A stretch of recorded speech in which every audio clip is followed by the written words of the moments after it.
Alright guys, welcome back. So what we're going to do today is make an improvised survival shelter using my pocket survival shelter kit. The kit contains one cutting tool, and here I have just the Victorinox Trekker, I believe, with the straight blade. I'm not a fan of serrated blades.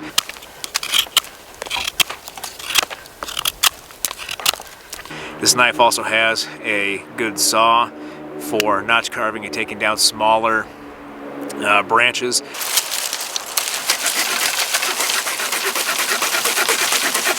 I have a hank of 550 cord. This is approximately 20 to 25 feet of 550 cord that is too easy to carry.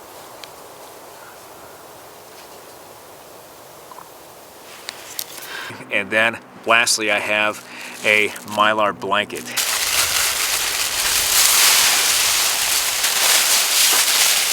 Now I can do a lot with all of these items. I can make a reflector out of this blanket as well as a signaling device. The reason I typically carry a Mylar blanket every day, especially while in uniform and especially when I'm wearing my kit doing any kind of operational training or out on deployment, whatever it is because I can carry one of these blankets or a couple of these blankets in my kit. One of the problems with treating casualties in the field is that a lot of the time, the number one cause of battlefield fatalities is blood loss or exsanguination. And at some point during the exsanguination process, after losing blood, the body temperature starts to drop. When the body temperature of a casualty starts to drop, it is very hard to bring that casualty back from a hypothermic state, especially with severe blood loss. And so having a blanket like this, I can wrap around myself to help keep me warm and prevent going into a hypothermic state. The same thing can be applied in a survival situation. If I'm not suffering from a injury or a wound, I can use this Mylar blanket for a emergency shelter. Alright, so I have all of my equipment that I'm going to use today for this shelter. What I'm going to do is I'm going to create a single point plow shear from a standing tree over here.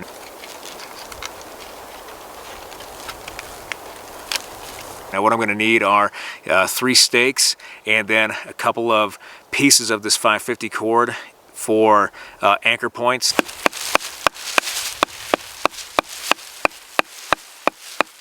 Alright, now what I'm going to do is create a plow shear shelter with a Mylar bag using a single point of connection to a standing tree. I'll use some of the 550 cord for that connection and then use more of the 550 cord and then cut down some stakes for improvised stakes with the Mylar blanket to stake it into the ground, and then I'll grab a bunch of pine tree boughs and use that as a bed underneath the shelter.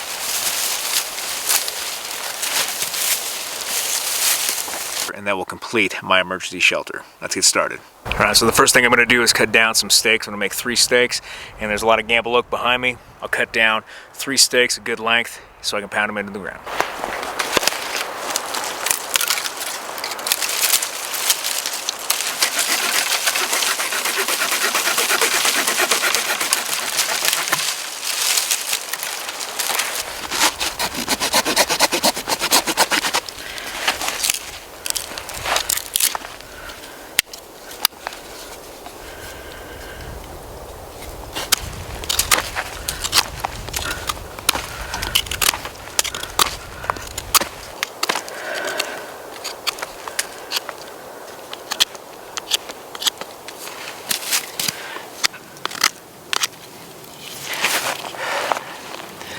When I carve stakes, I like to leave a portion of the back bark on just to keep a little bit of strength in here. Not a huge deal if you don't, but that's something I like to do, just a technique. Alright, so there I've got my 3 stakes, not only for my shelter, but to fight off vampires. We're in this vampire season now, guys, so make sure you guys are watching your backs. Right now, I've got my 3 stakes. I'm not worried about putting notches or anything in my stakes for this type of shelter. I think they'll be fine on their own. What I am going to do is cut out some sections of 550 cord for my stakes right now so I can actually just have them ready to go. I got my 3 tent stakes right here that I'm going to use for this shelter, and I'm just going to take out approximately 2 feet of 550 cord for the stakes themselves. What I'm going to do is use a clove hitch to secure the stakes and then use a clove hitch to secure the anchor point on my Mylar cordage. So I don't need too much. And what I will do on the end of this is just tie an overhand knot to prevent the cordage from coming back on me. And sorry if it's really windy right now, guys. I'm trying to speak up, but there is a lot of wind coming through here today. So I got one right there. Make an overhand knot to help the end from fraying. Pull out approximately 2 feet of cordage. Cut another one. And then another overhand knot on that end. Now the knot I'm going to use for this is a clove hitch, but I'm going to tie it in a different way. Instead of going the traditional route where I just have the cordage on top and I cross it over to create this X, and then I just feed the remainder of the cordage through. What I'm going to do instead is create a clove hitch, but I'm going to create 2 loops on here and then cross them. And so with my right hand, I'm just going to create a loop and put my standing end over top of my working end. And you guys can see right here, I have my standing end over top of my working end kind of slipped right there. And then with this other hand, what I'm going to do is twist the opposite direction. So I'm going to take my running end underneath my standing end. So I have 2 opposite loops. So the loop that has the running end over top, I'm going to put it underneath the loop that has the running end underneath, and that's going to create a clove hitch, which you guys can see right here. And if I put that on my stake and then just pull tight like so, just had deer run through and that will give me a nice clove hitch onto my stake. It's a self-tightening knot. One more time for the people in back. What I'm going to do is take my cordage. I'm going to take my right hand. I'm going to put my standing end over top, creating a loop. I'm going to take my left hand. I'm going to put my running end underneath my standing end, creating a loop. And they're just 2 opposites of each other. And then all I have to do now is take whichever end, my right hand, the one the standing end is over top, put it underneath the loop of the one that has the running end underneath, and that creates a clove hitch. Now all I have to do is slide this over top of my stake, pull tight like so, and I've created another clove hitch. So I have my 3 stakes with my clove hitches on them, self-tightening knot that I'm going to use to stake down the shelter. I'm going to use the same type knot with my shelter, using an improvised method for anchoring that Mylar blanket. Alright guys, so I've got my tree right here that I'm going to anchor to for my emergency shelter. I've got my 3 stakes with 550 cord on them, using that clove hitch knot trick that I showed you guys. Just a different way to do a clove hitch, and these are going to be how I'm going to anchor out each of my shelter points. Now what I want to do is, I don't want to cut this anymore. I want to try to conserve as much cordage as possible. And so what I'm going to do is, using rocks for my anchor points, I'm going to tie off one corner of my Plow Shear Mylar blanket to this tree. Then that'll be the first anchor point. I'll be ready to tie down the remainder of my shelter. Alright, so when using this type of improvised anchor point for any tarp or blanket or a Mylar blanket for an improvised shelter, I want to find rocks, or I can use dirt that are very small and smooth, so I don't cut up the Mylar blanket. It's already very fragile, and I don't want to destroy that thing if I have to.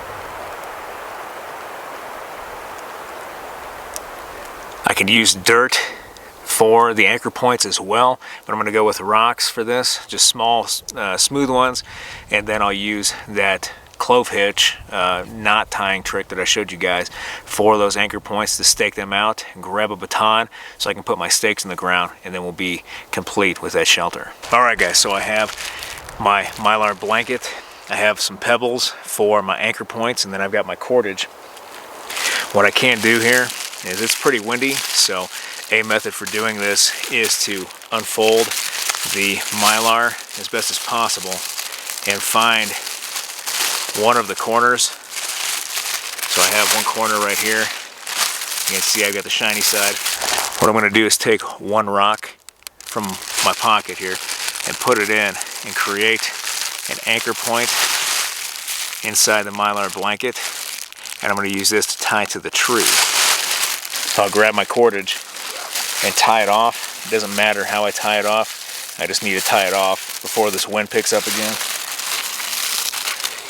So I'll put it around. I'll go twice. And then finish off with a square knot on the back.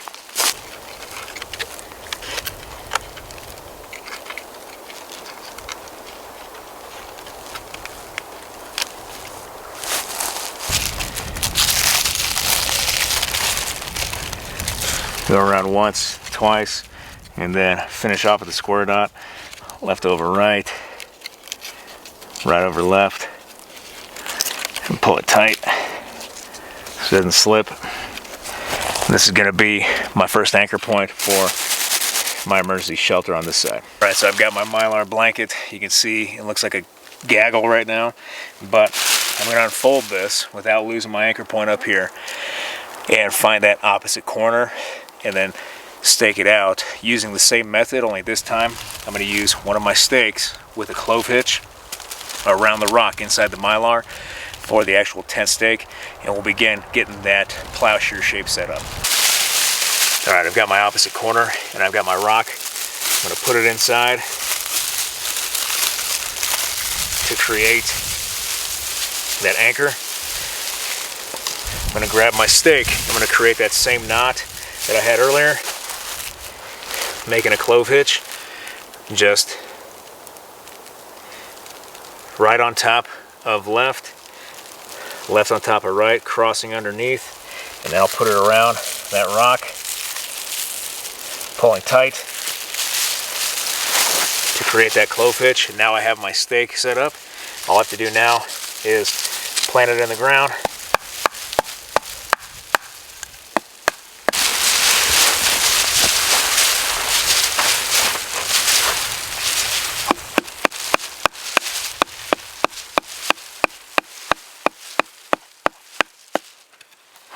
I'm gonna make sure the knot stays in there. It's not gonna come undone.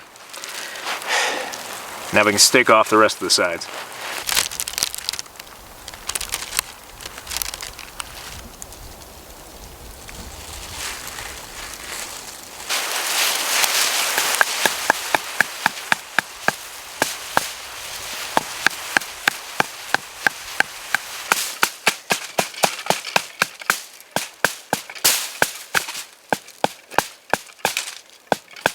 Alright, so that kind of finishes off the plow shear. It's not going to be the most comfortable thing in the world, but it is an emergency shelter, mainly for thermal regulation like I mentioned earlier. Now what I'm going to do is gather some green pine boughs, shove those underneath, creating a floor to help insulate me from the ground, and then my shelter will be complete.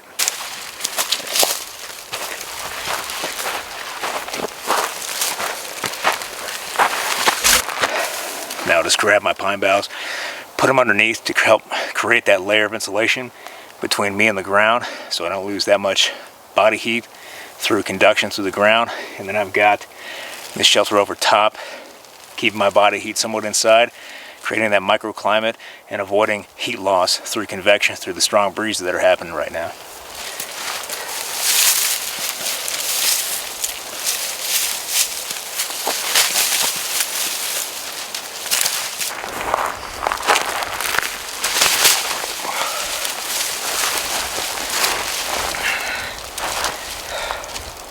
Alright guys, so I hope you liked that video. If you did like that video, hit that like button, hit that subscribe button, leave a comment in the comment section. I always appreciate your feedback.